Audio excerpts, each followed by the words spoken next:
حضرت علی رضی الله عنه څومره لوی سړی دی. یو سړی د بار نه راغی دی نه پیژن چې دا څوک دی. نو تپوس یې ته چې ته څوک یې؟ من انت؟ حضرت علی صاحب ته ته څوک یې؟ پکار دا و چې ورته وی چې زه د نبي علیه السلام زوم یم. پکار دا و چې وی د هغه د تره زوی یم. فاتح خیبر دی، رکوټې سړی نه دی. حضور پاک د ده په حق کې د جنتیت اعلان کړی دی او باب العلم یې ورته ویلی دی چې علي صاحب د علم دروازه ده. انا مدینة العلم وعلی بابها. او د حضور دی یو نه وي چې د حضرت حسن او حسین پلار یم، دی یو نه وي چې د بی بی فاطمې خاوند یم.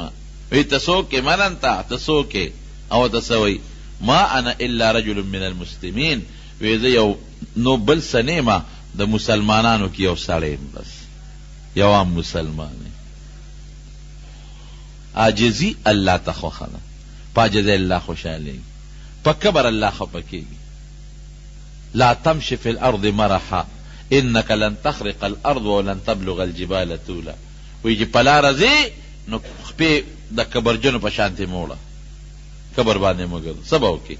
نه دا ځمکه شلولی شي چې پې وردن نه شي، د خدای ځمکه نه شي شلولی، او نه دا سر اوچتولی شي د اسمان ته ورسئ. حضرت لقمان چې خپل بچي ته نصیحت کوي نو یو نصیحت ورته دا کوي چې بچې ګورې په ځمکه به د کبر تلل نه کې، په اسانه او په نرمه طریقه په دې ځمکه ګرځه، لویي به ځان کې نه پیدا کې، عاجزي په ځان کې پیدا کې. نو په عاجزۍ الله خوشحالېږي. څومره چې الله انسان کمال ته رسوي، ګورې په عاجزۍ رسوي، په کبر کمال ته نشي رسېدی. زمونږ د دارالعلوم دیوبند چې کوم بانی مبانی دی او د ټولو استاذ دی مشر مولانا قاسم نانوتوي رحمت الله علیه، ډېر لوی سړی و. نو د دارالعلوم دیوبند بنیاد دی ښودی دی. د شاه عبدالغني رحمه الله شاګردو. نن سبا د دارالعلوم دیوبند نه څومره چینې روانې دي، د دنیا ګوټ ګوټ کې په لکونو شاګردان دي دارالعلوم دیوبند. او دا په لکونو مدرسې چې څومره د دنیا په ګوټ ګوټ کې دي، دا ټولې مدرسې د دارالعلوم دیوبند په نقشه روانې دي. او ټولو کې دارالعلوم دیوبند شاګردان د شاګردانو شاګردان د شاګردانو شاګردان لګیایي درسونه کوي. د دې ټولو ثواب به مولانا قاسم نانوتوي رحمه الله ته رسېږي. لوی سړی قسم.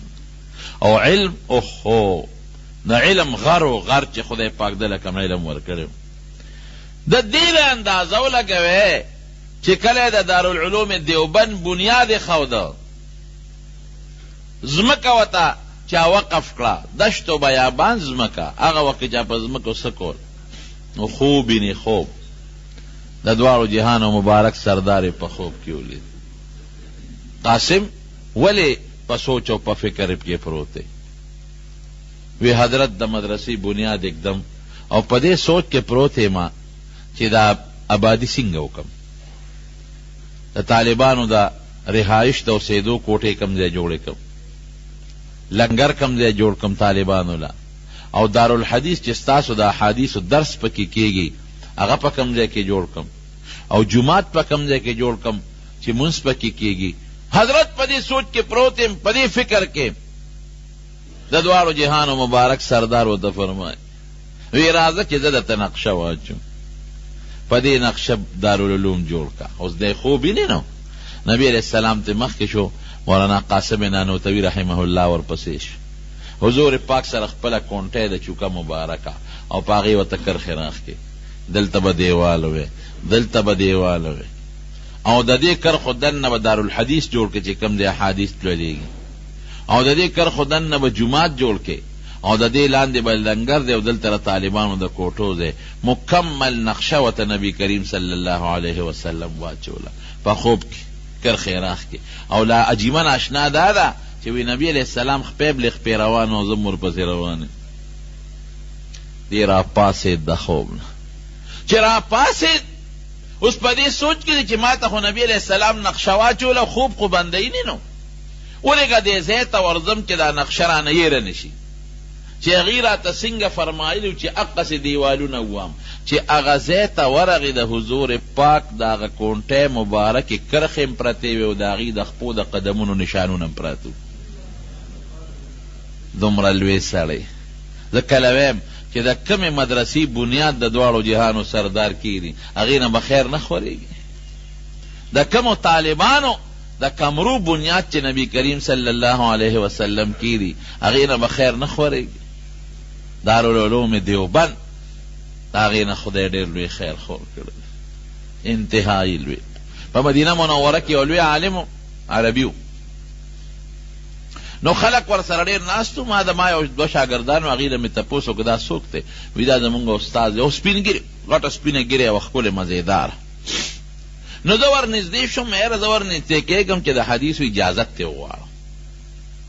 ستاسو استاد دی او سپین ګیرې دی او ډېر لوی سړی دی، زه به ور نږدې شم چې زه د ده نه د حدیثو اجازت وغواړم.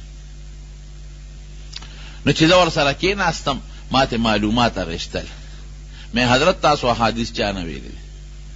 وی زما فلان کې استاد یو عربي استاد یې راته وښوي، هغه زما استاد دی. مې حضرت د هغه استاد څوک دی؟ وی هغه ستاسو په انډیا کې د شیخ الهند مولانا محمود الحسن رحمه الله شاګرد. بس ما غږ بیا ونه کړ. مې سند دی زمونږ دیوبند ته رسېدلی. مې شکر دا سند زمونږ شته. زمونږ استاد مولانا عبدالحق صاحب دی رحمه الله د دارالعلوم حقانی شیخ الحدیث او بانی، او د هغه استاد مولانا حسین احمد مدني صاحب او د هغه استاد شیخ الهند صاحب دی. ما یې ګوره عربو کې لوی شیوخ دا د دارالعلوم دیوبند شاګردان دي، په افغانستان کې، پاکستان کې، بنگلادیش کې، او دارنګې دا نور ملکونه چې څومره دي، برما ده او که دا نور علاقې دي، دا ټولو کې اکثریت د دارالعلوم دیوبند بچي دي. نن په دنیا کې ګوره څومره د دین کار چې کېږي. دا تبلیغي حضرات مولانا الیاس صاحب رحمت الله علیه الله ته څونه کار واغشت، د هغه استاد شیخ الهند صاحب او د شیخ الهند صاحب استاد مولانا قاسم نانوتوي رحمت الله علیه. نو دومره لوی سړی دی، عجزي څونه ده، عجزۍ ته یې ګوره. یو ځل یو په هندستان کې یو کلی شاهجهانپور به یې ورته وي، هغې کې به کال په کال د دې غیر مذهب او د مسلمانانو په منځ کې باسونه کېدل. هندوان به م راغونډ شو، سیکان به مو، مسلمانان به مو، انګریزان به مو. نو د هغې علاقې خلکو مشوره وکړه چې دې ځل لمونږ د باس له او د تقریر له او د مناظرې له څوک راغواړو. ټولو په دې فیصله وکړه چې مولانا قاسم نانوتوي رحمت الله علیه راغواړو. لوی سړی دی او لوی علم خدای ورکړی دی، دا مناظره به دې وکړي. نو مولانا قاسم نانوتوي رحمت الله علیه پسې د هغې علاقې عالمان رالل. وی صاحب سخ کال موږ هندوانو سیکانو سره د خپل اسلام په مطابق چې کم باس کو او د اسلام هغه حقانیت ورته ښکاره کو، نو د هغې دپاره موږ د ټولو علماو سته انتخاب کړی دی. نه به ته کې وی ورځ هم کومه مقرر کړې ده، وی په پلانکې میاشت کې پلانکې ورځ. وی ډېره ښه ده، زه به د هغې نه یو ورځ مخکې درځم چې کوم تاریخ ستاسو دی، د هغې نه به یو ورځ مخکې درځم شاهجهانپور ته. چې هغه تاریخ راورسېد د هغې نه یو ورځ مخکې خلک رالل ریلګاډي ته، ریلګاډي کې به درځم، ټرین کې خلک ریلګاډي په د شاهجهانپور چې کوم ریلوے سټیشن دی، د دنیا عالمان او مسلمانان او طالبان دا راغلي دي، او لوی استقبال دی چې مولانا قاسم نانوتوي رحمت الله علیه به راځي او د هغې استقبال به کوو. لوی عالم دی. دی چې کله په ریلګاډي کې را روان شوی دی، سوچ یې کړی دی چې دا خو به ټول خلک زما استقبال له راغلي، عالمان به م راغلي، هغه ته پته وه دا خو به زما په زړه کې زه دومره لوی سړی یم چې دومره مولیان دی زما استقبال وکړي، او بیا چې استقبال کوي نو چغې به وایي زنده‌باد او زنده‌باد زنده‌باد. یاره دا خو را باندې ښه نه لګي، قاسمه دومره لوی سړی خو نه، دومره لوی سړی نه. نو د هغې ریلوے سټیشن نه مخکې بل ریلوے سټیشن راته 15 کیلومیټره د هغې او د دې منځ کې فرق و. نو دې په هغه ریلوے سټیشن باندې کوشو، د هغې نه مخکې کوشو. ریلګاډی چې کله ورسېد نو خلکو ډبې کتلې دي، پکې نشته. یو ډبې ګوري، بله ډبې ګوري، لوی استقبال دی او بینرې دی او زنده‌باد چغې دي. چې ویې کتل دي پکې نشته. الکه حضرت رانغی پریشان دي چې دا خود نه ټیلیفون شته، هغه زمانه خو د ټیلیفونونو نه وه، او نو اوس مونږ کلی شو چې هغه پسې طلب وکړو چې حضرت تا خو مونږ سره وعده کړې و، سالم ستا د مناظرې نمبر یې ښه دی، او دا کتر او نه رسېدې، خو د هندوان او سیکانو دا ټول خلک به راپورې خاندي چې مولام پټ شو. مولانا قاسم صاحب چې په هغه بل ریلوے سټیشن کو شوی دی نو پیاده را روان شوی دی چې دا خلک ستړي شي او دوی خپلو کورونو ته لاړ شي، نو چې کم مولا صاحب زه غوښتم نو زه به لاړ شم د هغه کور ته بیټک ته به ور داخل شم چې نه ما ته څوک د زنده‌باد چغه ووایي، نه زما څوک استقبال وکړي چې زما په زړه کې هغه لویي پیدا نه کړي، دومره لوی سړی خو نه یم چې دا دنیا خلک دې زما استقبال کوي.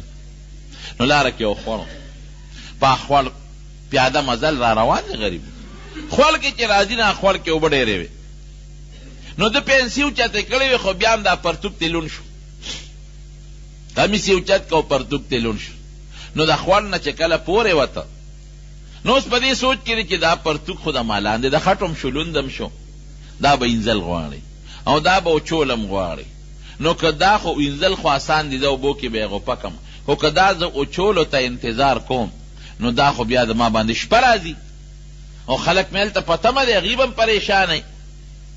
نو دا چلی وکړه چې لنګ یې وواو او هغه خپل پرتوګ یې راواغېسته چې کوم لوند او د خټو شوی هغه یې ووینځه او کونټه یې ورسره وه چې زه په لاره به دا پرتوګ په دې کونټه کې ورکمه او په دې اوږه د پاسه به اوچت ونیسم نو هوا به یې وی او نور به پرې لګي نو په دې به وچي. الله اکبر، فقیرانه شان دی.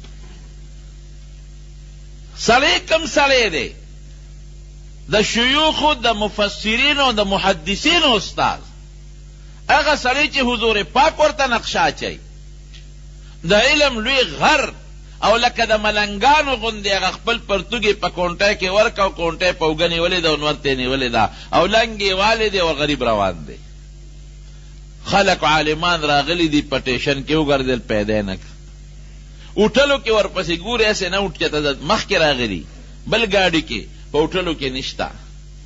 مولانا قاسم نانوتوي رحمت الله علیه چې څنګه راغی نو ستړی و، یاره چې اوس ورځمه دا خلک به لا پوره نی خوارو، خامخا به لارو کې ولاړي، راشي هوټل ته لاړ شه نو هغې کې به یو ګنټه به په یو کمره کې لږ ارام وکړي نو بیا به لاړ شه. نو چې هوټل ته څنګه ورغی هوټل والا دې تپوس کو نوم دې څه دی؟ نو د خپل زوړ نوم خورشید حسن و، دا نوم یې بیا ځان ته بدل کړی، زوړ نوم یې خورشید حسن، نو هغه ته هغې ته یې وایي زما خورشید حسن نوم دی او لږ ساعت دپاره یو کمره راله راکړې، په کمره کې یو بوټی خوب کوم ارام، دا جامې به مې موچي شي، نو هغې کې سم لاست مولیان ورپسې ګرځي، خلک خو خواره شو لاړل خپلو کورونو ته، خو چې کم مولیان دي هغې ګرځي ودرېږه د بسونو اډې ته لاړ شو چې ته بس کې نه راغلی، هلته هم نشته، یاره یو هوټل دی دې غاړه کې ودرېږي هغې کې ګورو چې ته هغې ته نه ننوتې، چې هوټل ته ورل تپوس به هوټل کې کاو چې د مولانا قاسم نوم سړی خو څوک نشته هغې نه، چې هوټل ته ورل هغه رجسټر یې کته یو نوم پکې راووت خورشید حسن. وی دا څوک دی؟ وی دا دې کمره کې یو بوډا سپین ږیری راغلی دی او په دې کمره کې دی. وی شکل یې څنګه دی؟ وی نرۍ غوندې شکل یې د خامتا جامې لاندې لنګ والی دی او مولا غوندې معلومیږي، خو هندوانو. وی ودرېږئ ممکن ده چې همدا وی چې دروازې وټکوله مولانا قاسم صاحب پکې حضرت مونږ خو ستا لوی استقبال دپاره ولاړو په ټرین کې په ریلوے سټیشن کې او په علاقې ټول علما او عوام الناس او د هندوانو سیکانو سره مقابله و، نو مونږ خپل شان ننښو چې دا به لوی شان کې تا مونږ بوزو، دا تاسو څنګه راغلی؟ وی دقې خبرې نه مې ځان پټ کړی ځکه هوټل کې کمره کې دی رہی. قاسم دومره لوی سړی نه دی چې تاسو د په لویه مجمع کې د هغه د زنده‌باد چغې ووهئ. قاسم دومره لوی سړی نه دی چې دومره لوی علما د هغې استقبال ته په لارو کوڅو کې ولاړ